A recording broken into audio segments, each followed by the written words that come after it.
Hi, hello everyone. Welcome back to my channel. In this video, we are going to discuss about the care of a chest drainage. Okay. So before going to know what all the care we have to take, just we have a brief discussion about the what is chest drainage. So it is also known as thoracostomy. Ostomy means opening. So thoracostomy means opening in the chest level. So to insert a tube, okay, that where we will insert that tube in a pleural space. For what purpose we will insert this tube means to remove air, fluid or blood, okay. Typically following the surgeries, trauma or a conditions, medical conditions like pneumothorax or a pleural effusion. In these conditions, if the any air or fluid, blood is accumulated in the pleural space, that to remove that we will do the thoracostomy. Okay, so normal, if it's more than that, it will cause the problem in taking breathing, okay, in respiration. So what are the care guidelines has to be follow as a nursing profession or a medical profession? What all the care we have to take? The first one is tube position.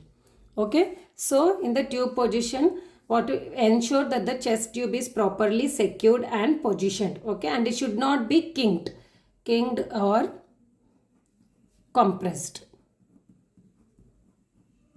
because it will affect the drainage. Okay, if it is kinked or compressed, it will affect the drainage. So see that the tube is positioned properly. Drainage system, in the drainage system we will see water seal chamber, collection chamber and the suction control chamber.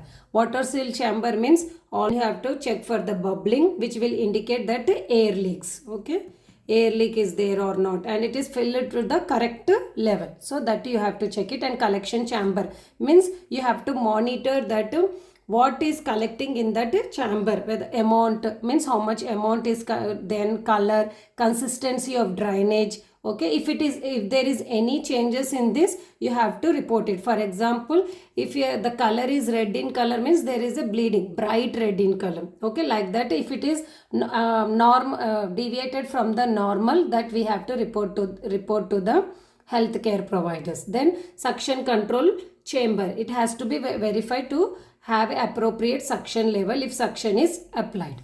Then site care.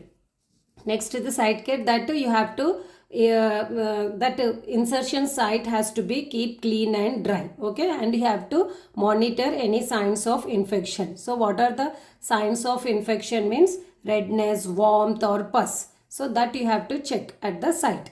Then patient monitoring, what you have to monitor first is the vital signs, breathing pattern and the pain. Vital signs means you have to regularly monitor if the temperature is increasing, heart rate or SOB is there, okay. These are all the signs of the infection. That's why you have to monitor frequently about the vital signs. And breathing pattern, if the patient is having any difficulty in breathing, okay, and you have to encourage the patient to have a deep breathing and coughing exercise in order to prevent the atelectasis or pneumonia,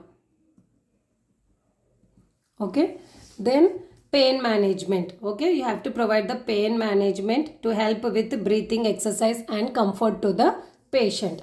And the next is positioning. Positioning means it has to be should position below the chest level to allow the gravity to assist in draining, okay. And have to check, reposition the patient regularly to facilitate the drainage and prevent the pressure source, okay. Then clamping the tube, so avoid the unnecessary clamping the tube unless it is instructed, okay. It can cause the tension pneumothorax if you are frequently clamping the chest tube, so you have to avoid it.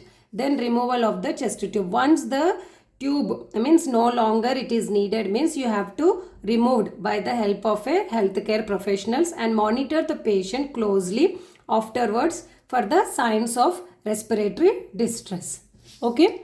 Then emergency situations, if the chest tube become dislodged, okay, if it is displaced or dislodged, and cover the when it is happen, you have to cover the sterile that site with a sterile gauze or tape. With the tape means you have to plaster it, okay, and immediately notify the healthcare providers, okay.